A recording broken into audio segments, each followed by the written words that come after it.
we did lose 13 of our soldiers, and that is and killed over terrible. 200 children. But things happen in war, right? Yeah. Things, yeah. Well, things do happen in war. Things happen in war. We blew up 200 innocent little kids. Things happen in war, though. This is the problem. This is the problem with conservatism. They're evil.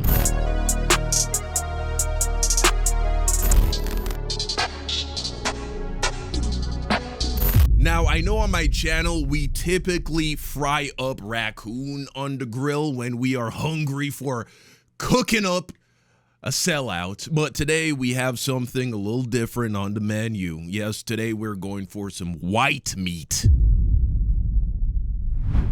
I'm not gonna say it. Yeah, today we're gonna be reacting to this viral situation involving this gay conservative, this gay conservative political commentator who is closely associated with the Daily Wire. His name is Dave Rubin. Dave Rubin, who currently the left is describing as possibly the most incompetent, low IQ, conservative political commentator. And boy, oh boy, that is horrible, right? Because the bar is already so low, it's practically on the ground. The fact that this guy is wearing the crown as the dumbest conservative, man, oh man, truly, that is embarrassing. It's even more embarrassing because, like I said, he's gay, so that's primarily where the sellout label comes from. But he used to be a progressive political commentator. Anyway, he recently went on Jubilee and got absolutely fried. Burnt to a crisp. It's a bloodbath. The savagery, the level of brutality. This actually might be some sort of a crime, really, when you take a look at it.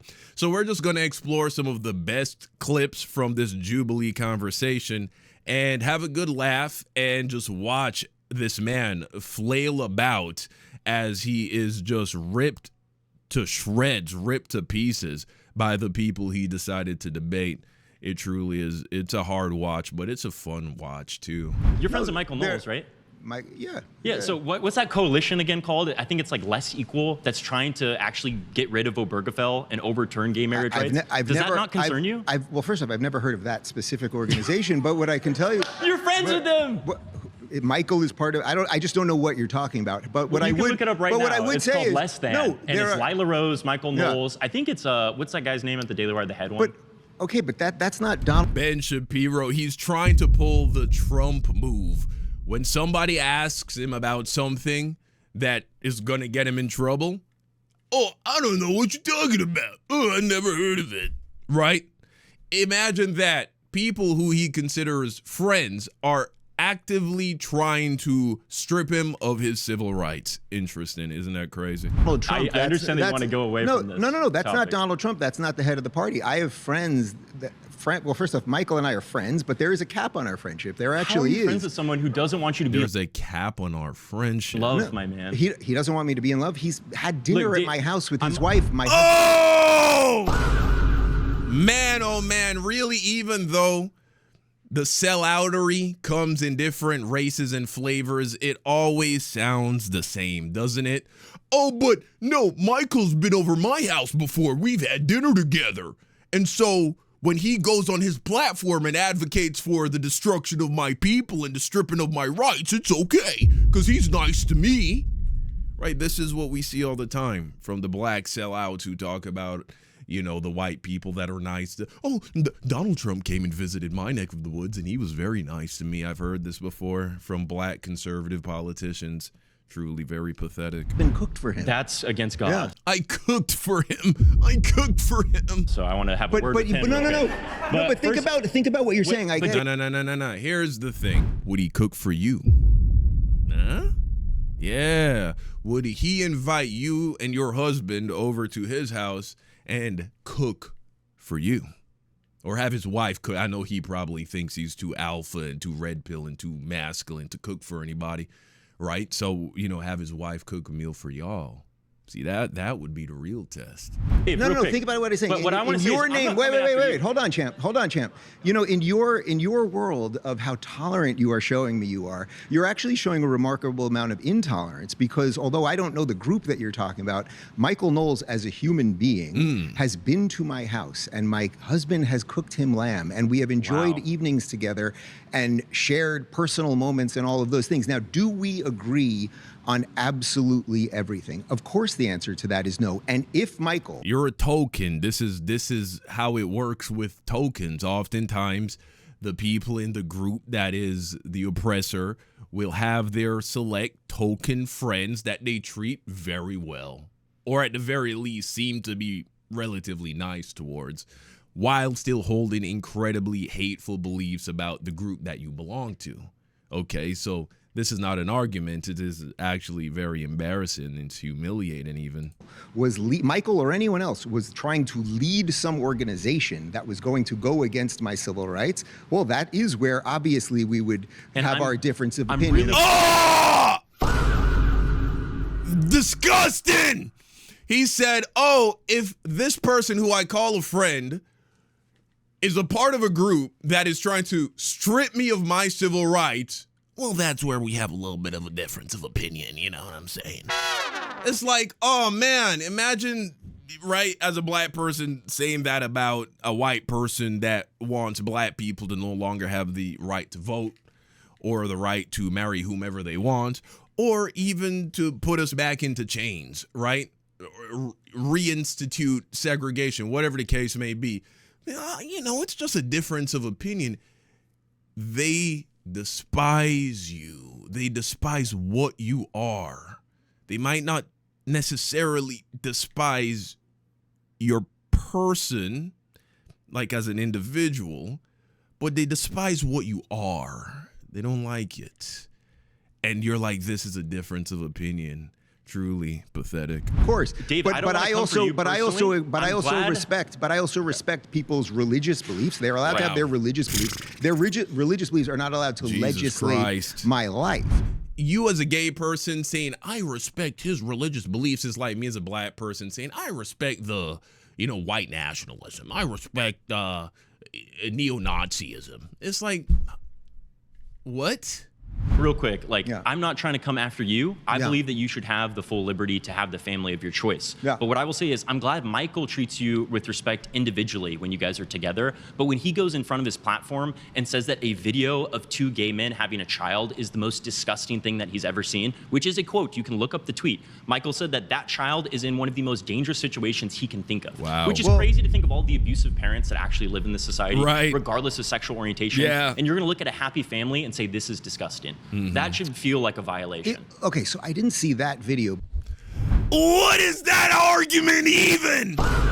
When I didn't see him say that. So let's switch the topic now. Oh man, the tap dancing is on another level. Let's check out this one. So let's start. Well, first off, the disastrous war, the quote unquote disastrous war that you're talking about. You're talking about a 40-day military operation. Gary's talking about war in Iran, obviously. Operation that stopped an apocalyptic regime from getting a nuclear bomb and exporting terrorism. Oh, there's no way he's actually using that talking point. Jesus. Throughout the world, and we're now in an economic. Like everybody agrees that was bullshit. The people in MAGA agree that was fucking bullshit. Economic embargo of them, right? We've basically done a blockade of the Strait of Hormuz. So to say it's a disastrous war, we've done a blockade. We did lose. Hang on. We've done a blockade. That's crazy, bro. And we did lose 13. We did lose 13 of our soldiers, and that is and killed over terrible. 200 children. But things happen in war, right? Things do happen in war. Things happen in war. We blew up 200 innocent little kids. Things happen in war, though. This is the problem. This is the problem with conservatism. They're evil. Okay. You can laugh at that. Hold on. They're so cruel, bro. They are so cruel. Truly, it's a level of cruelty I cannot understand, really. Hold on, listen. You want to talk? If Donald Trump wanted to prevent the Islamic Republic of Iran from obtaining a nuclear weapon, he could have just stuck with the Iran nuclear deal that he ripped up. Iran did not enrich past the 3.67. Wait, they didn't enrich past the 3.67% agreed upon in the JCPOA. They only got to 60% after Donald Trump left that deal. I'm impressed with your talking points. You got impressive talking points, and you memorized them well. I'm impressed that you know the most basic points of facts in regards to this topic. You shouldn't be. You're here at a debate to debate politics as a political commentator. None of this should be impressive. This would be like two fucking Spanish speakers. I don't know. Man, I'm so impressed with your Spanish. What? They're not correct, but I am impressed. Okay. First off, why would you be impressed with things that are not correct? Huh? Admitted in the negotiations right before the war started that they were enriching past what they were allowed to. That's number one. Number two, can you agree? What do you mean past what they were allowed to? There was no deal. You ripped up the deal, bud. No deal, no rules. Okay. Furthermore, before, literally the day before the war was started, right? This offensive, illegal war was started by the Israeli government and the Trump administration. They literally were having a conversation with the Iranian government where the Iranian government was just like, okay, fuck it, fine, whatever. Wherever you want us to fucking set that shit, that's where we'll set it. It's fine. We don't want nukes. They were literally saying that. But the war was inevitable, right? The attack was inevitable.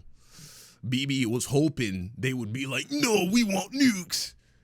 And when the Iranian government was like, yeah, it's fine. We don't need nukes. Bibi was like, fuck it, let's do it anyway. Or verify their claims. It's one thing to say, oh, this is what we're doing, this is what we are agreed to, et cetera. But you have to be able to verify that. And the idea that we have people on the ground or the UN or some third-party organization that can verify what they're actually doing. The IAEA assessments agree with me. And Tulsi Gabbard, our Director of National Intelligence, testified in front of Congress last year. And according to the entire intelligence community, Iran did not have a nuclear weapons program. Okay. That they didn't have a nuclear weapons program. They were. Is he just learning this for the first time right now? We're enriching past. Why would anyone do this? Why would anyone do this? This confuses me. Why would anyone do this? This is a humiliation ritual, probably. Is he trying to get into some kind of secret society? This is horrible. The point that they were allowed to for civilian use. Everyone knows that. But allow me. But do you understand a weaponization process is different than just enriching? Do you think the Iranian regime before this war, the Iranian regime that has oppressed the people of Iran for 40 years, do you think that was a good regime? Would you say that was a good government? Would you? What argument is this? What is this argument? How does that justify starting a war against them? Okay, so should America start a war against literally every country that should we fucking start a war with North Korea? What about fucking Saudi Arabia? Isn't that one of our allies? We don't particularly like the way they're running their shit over there, right? In terms of, the oppressing women and things of that nature, right? Okay, all right. Like to live under those people? Were they progressive in any way? Do they hold any of the values that any of you guys hold? No, but we don't just start wars on countries whose politics we disagree with or who are oppressive to their own people. We're actually an ally to Saudi Arabia. How did anyone? This guy's been on Joe Rogan multiple times, by the way. This Dave Rubin guy. Oh man, this is horrible. Truly. Here we go. We got a brother teeing up. Let's see. Go. A negative deportation rate. Let's do Biden and Trump. Biden and Trump. Let's do the last two administrations. Just answer the question. Yes or no? I am for anyone that will close borders and deport I'll say people. no. I'll say no. That's fine. Okay. So if there wasn't a crisis under Obama and there was a crisis under Biden, what happened in between those two administrations? Was there something that happened? Wait, are you blaming Donald Trump for Joe Biden's border? No, what I'm blaming Donald Trump for is when he's actually campaigning for president and he's going around and to any news organization that will let him speak and telling everyone that the border's open. They're wide open. Come on in. Come on in. And he actually created something that wasn't there. So when this is an interesting argument. Huh? Okay, all right, let's hear him out. Wait, you're blaming people coming to this country illegally. You're blaming Donald Trump. Donald Trump, who really only appeared because of borders, right? Build a wall. There wasn't a border issue. That's what he appeared. There wasn't a border issue when he said that. Right, but then when there was instability, we've always had a completely porous border. We had a negative deportation rate under Obama. He created the actual desire for people to come here because he told the lie that the borders was open. Wait a minute, but why? You know what? I'm not very familiar with the precise data where that's concerned. But yeah, that does make sense from a logical point of view, and it is true. Obama deported so many undocumented immigrants to the point where I believe that he's like regretful about it. Like in conversations that he's had post his presidency, he's like he thinks he went too hard. He went too hard in the paint. You know what I'm saying? So yeah, interesting. But okay, all right. The war is over. The war's over. No, it's what do you mean? Very much. There's a ceasefire. There's not one Israeli in Gaza. The hostages are home. Trump made several campaign promises to his voters that he hasn't come through on, and yet we continue to hear you guys bootlick him all the time. And it's very frustrating to me that you're not the topic is the modern left cares more about ideology. Yeah, and I disagree with the claim. Yeah. I think that's fucking bullshit. Everybody is invested in identity politics. Your politics are shaped by your identity. Who you are and what groups you identify with are going to have a huge impact on your politics. So, but this is what white racists do. See, when black people, they are concerned about politics that is relevant to them because of their blackness, that's identity politics. We care about ideology. But when white people prioritize Christianity and wanting to have prayers in the school, and they are against gay marriage because it's against the Bible, and we need to stop immigration because of culture, and too many brown people are coming and changing the culture in the country. All of a sudden, it's not identity politics. It's not about ideology. Okay. The modern right cares more about ideology. I mean, let's look at some of the things that Trump ran on, right? Yeah. He ran on an America First campaign, and then he bombs Venezuela. Then he doesn't end the war in Israel, even though he promised he was going to do that. What do you mean? The war is over.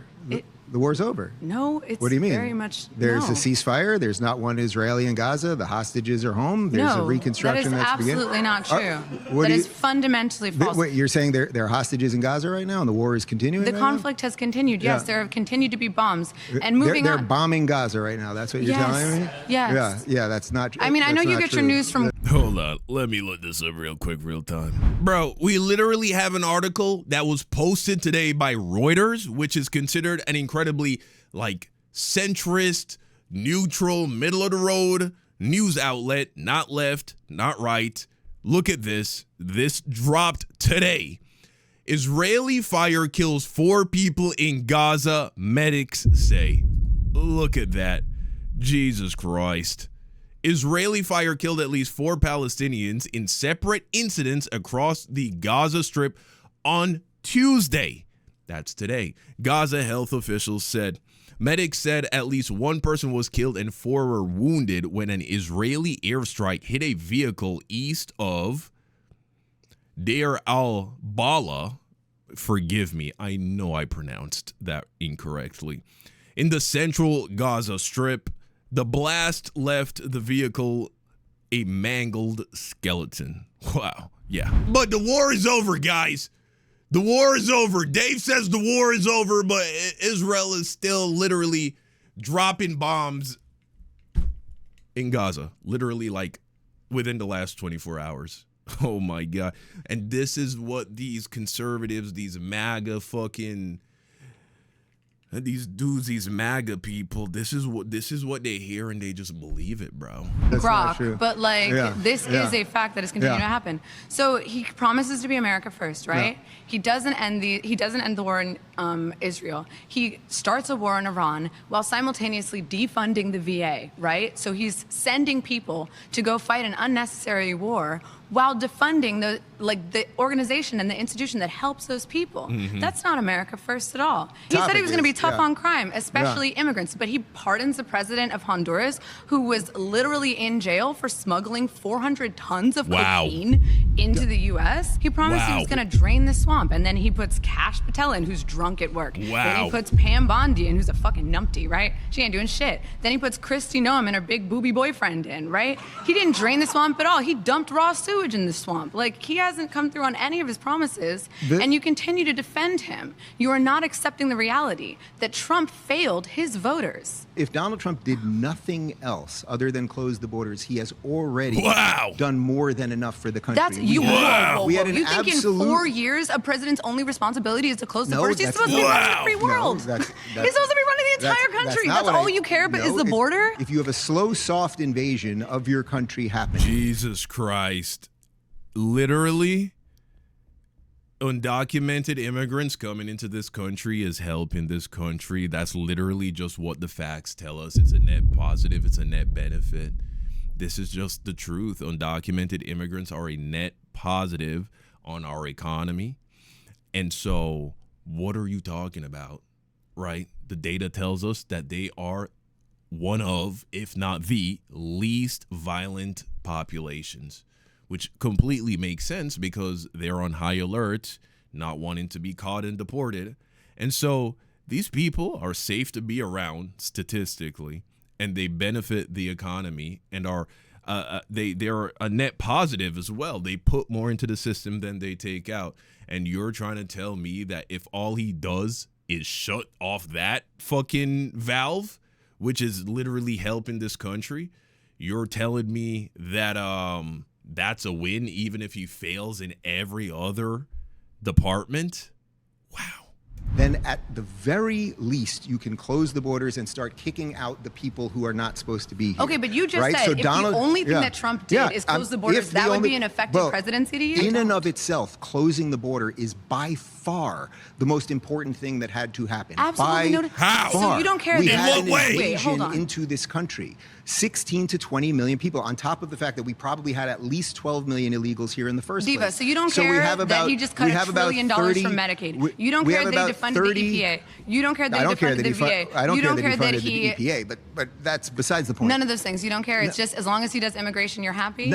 That's delusional. Wow, man. Wow, this guy truly is a dumbass. But there you have it, guys. Those are just some viral moments from this Jubilee debate that is going around. You can go ahead and check it out on the Jubilee channel if you are so interested. Let me know what you think in the comments down below. Thank you for watching, and until next time, peace out.